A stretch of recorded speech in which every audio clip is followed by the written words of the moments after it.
안녕하십니까, 통연입니다. 오늘은 4월 무일주의 운명적 특징과 성패 조건 두 번째를 말씀드리겠습니다. 특히 무자일일 때, 무인일일 때, 무진일일 때의 그 변화를 말씀드리겠습니다. 구독과 좋아요를 눌러주시면 감사하겠습니다. 4월 무자일이면 일지의 자수가 조를 하는가가 이제 문제인데 조는 되지 않습니다. 자수는 오히려 집착의 코드입니다. 무토의 자수는 뭐냐면은 우리가 암압을 한다 이렇게 얘기를 해요. 암압. 이것이 앉은 자리에 있기 때문에 암압을 하는 겁니다.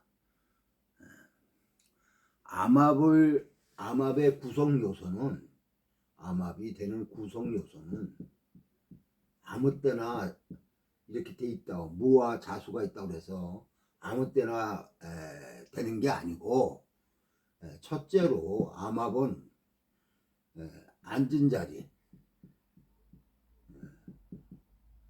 다시 말하면 동주한다고 그러죠. 동주. 같은 자리에 있을 때. 그 다음에 두 번째는 옆에 있을 때. 바로 옆에 있을 때. 세 번째로는 정기끼리 합을 합니다. 요 세 가지 조건에 맞지 않으면은 암압을 논할 수가 없습니다. 예를 들어서 무일주인데 뭐 월에 자수가 있다, 뭐 시에 자수가 있다, 이렇다고 이거 암압하는 거 아닙니다. 또 만약에 이렇게 사화와 자수가 이렇게 옆에 바로 있을 때 암압이 되는 거지, 이 뭐 자수가 이렇게 떨어져 있다고 해서 이걸 암압으로 논하지 않습니다. 그 다음에 정기끼리 합합니다. 지장간의 정기, 사중의 병화, 사중의 병화가 아니고 이 사와 자수는, 사와 이게 무토와 자수는 암압을 하는데 사와 자수는 암압을 하는 게 아니죠. 왜냐하면 정기끼리 합을 해야 되기 때문에. 그래서 사화와 암압을 하는 거는 뭐예요? 유가 있을 때는 요건 암압이 됩니다. 사중병화와 유중신금, 정기끼리 이렇게 합을 하죠. 그래서 사유는 삼압의 반압도 되고 암압도 됩니다. 요 점을 알아두셔야 됩니다. 그래서 이러한 조건이 맞아야만이 우리가 암압이라고 말을 하는 겁니다. 그래서 다시 정리하면 암압은 뭐예요? 정기끼리만 하고 붙어 있을 때만 하고 바로 옆에 같은 자리에 이렇게 있을 때만 하게 됩니다. 그 점을 알아두시고, 그러니까는 예를 들어서 인축이나 인미나 이것도 암압이죠. 왜 그렇습니까? 옆에 있고, 그 다음에 인juk 간목이 정기고 축중 기토가 정기고 미중 기토가 정기 아닙니까? 그러니까 정기끼리 합을 한다 이거죠. 이 점을 알아두셔야 됩니다. 특히 축과 인은 뭐예요? 무병갑 이렇게 돼 있죠. 신금은 뭐가 됩니까? 개, 신기 이렇게 돼 있죠. 이거는 지지장간이 다 불합니다. 이렇게 축과 인은. 그런데 암압에서는 뭐냐면은 이렇게 중기나 여기의 합은 중요하지가 않고 정기가 합을 한 다음에가 문제이죠. 그래서 암압도 정기가 연결되는 고리가 안 되면 안 됩니다.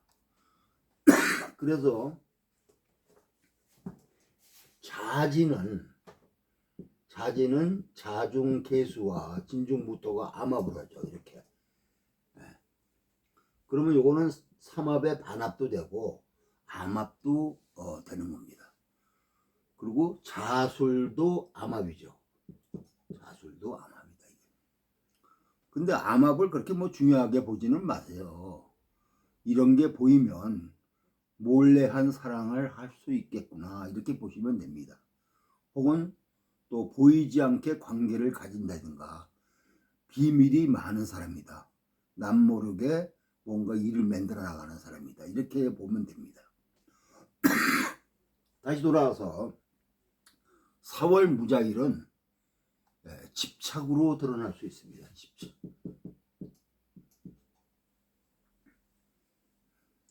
내가 아니면 안 된다고 생각합니다. 왜? 암합을 했기 때문에. 일지자수는 무토 입장에서는 완전히 정리돼서 자기 것처럼 작용을 하게 됩니다. 그래서 자수라는 정제는 무토가 뭔가를 지시하는 형태가 아니고 알아서 본인한테 연결되는 것을 말합니다. 정제는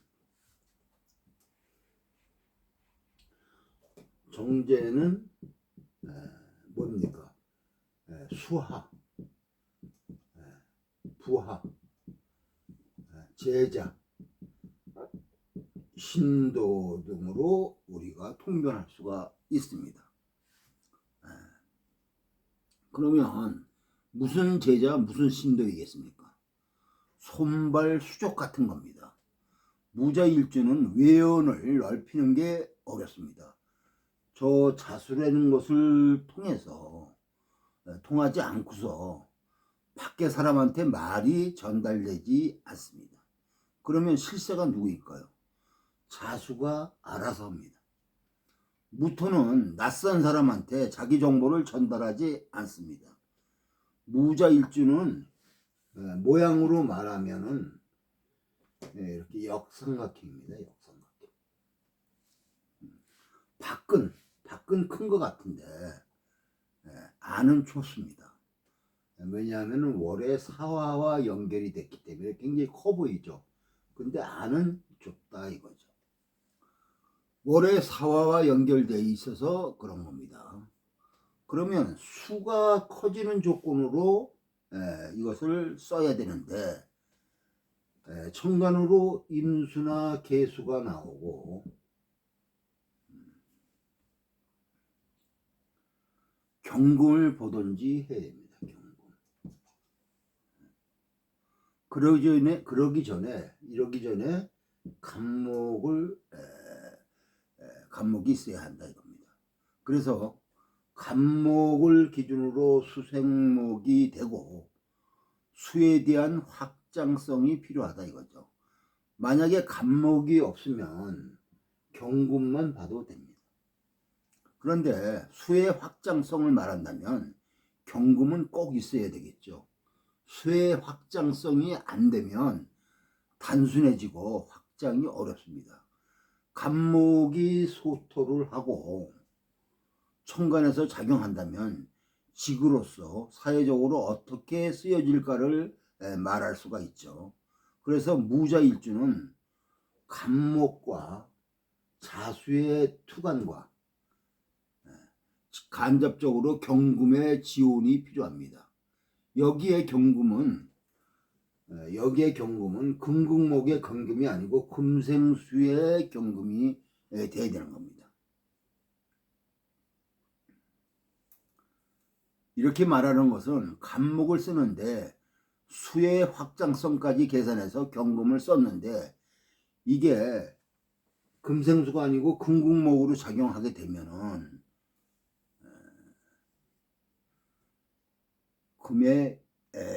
금은 용도가 아니다 이겁니다. 그래서 사주에서 금극목과 금생수가 다 일어난다는 생각은 하지 말아야 됩니다. 그런 것 때문에 위치가 어디냐 배합의 문제를 따지는 겁니다. 그래서 육친관계에 대한 희귀가 달라지게 됩니다. 누구는 더 좋아하고 누구는 싫어하는 관계들이 형성할 수가 있습니다.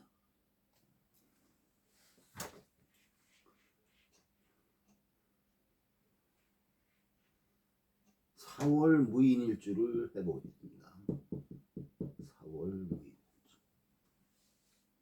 4월 무인일이면 목생화가 아주 잘 되고 있죠. 목생화. 일지, 월지가 모두 생지입니다. 생지. 인목도 생지고 사화도 생지죠. 그렇게 되면은 목생화에 대한 서두름, 급함이 내재되어 있습니다. 그러면 뭐가 필요하겠습니까? 수가 필요하다. 수의 조건이 임수나 혹은 계수를 써야 된다 이거죠. 계수는 조우의 용도이고 임수는 용신적 개념에서 씁니다. 여기에 뭐가 따라와야 돼요? 간목이 따라와야 되겠죠. 당연히 금생수의 조건으로 수를 지원하는 금의 간접적인 지원도 필요합니다.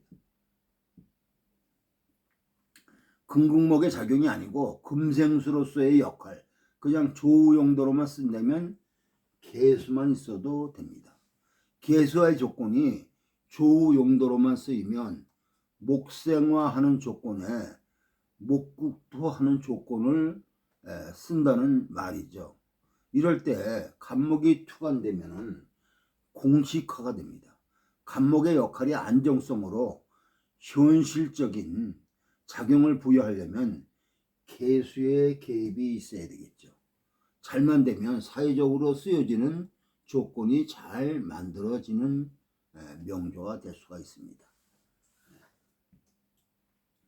그 다음에 4월의 무진일주를 해보겠습니다. 4월의 무진일주이면 이게 뭐냐면은 고중한 조건인데 습을 잘 갖추고 있죠. 습을. 무토는 원래 고중한 조건인데 무진일주는 넓이적 개념이 강하고 무술일주라면 높이적 개념이 강합니다. 넓이적 개념이라는 것은 확장성을 말하고 높이적 개념은 고중함으로 자기 영역을 지키려고 합니다. 그러면 당연히 간목의 소토와 계수의 조건을 보면 됩니다. 간목이 충실하게 잘만 돼 있다면 충분히 귀를 갖추게 되고 수생목이 잘 된다고 하는 것은 간목의 역할이 잘 되는 겁니다. 이럴 때 경금을 쓰면은 토생금이 되겠죠. 식상으로 설해서 가는 겁니다. 이럴 때는 임수를 봐야 되겠죠. 간목을 쓸 때 조가 아닌 용법으로 쓰려면 임수를 써야 됩니다. 그때는 경금이 간접적 지원을 해야 되고 경금을 쓴다면 간목이 간접적 조건으로 가야 됩니다. 소토 개념만 써야 되니까. 그래서 무인일주라면 일지에 목이 있으니까 간목이 내재돼 있죠. 그러면 금생수로 잘 가면 됩니다. 간목이 그때는 간접적으로 작용하니까 묵국토를 나름 하는 겁니다. 이렇게 되면 식신생재의 코드를 가지고 가는 겁니다. 사회적으로 간목을 써야겠다면 간목이 투관해야 되는데 갑경이 문제가 되죠. 간목을 쓰면 천간에 갑과 경이 있으면 갑경이 문제가 되겠죠. 이때는 벽갑 인정을 하는 게 아닙니다. 그 말을 하지 마세요. 금극목이 되면 이렇게 금극목이 되면 간목의 역할에 브레이크가 걸리죠. 간목을 소토의 작용으로 쓰려고 하는데 소토를 방해하는 요인이 됩니다. 소토하려면 간목이 생목적 성향을 띠는 것이 더 소토의 역할에 부합이 되죠.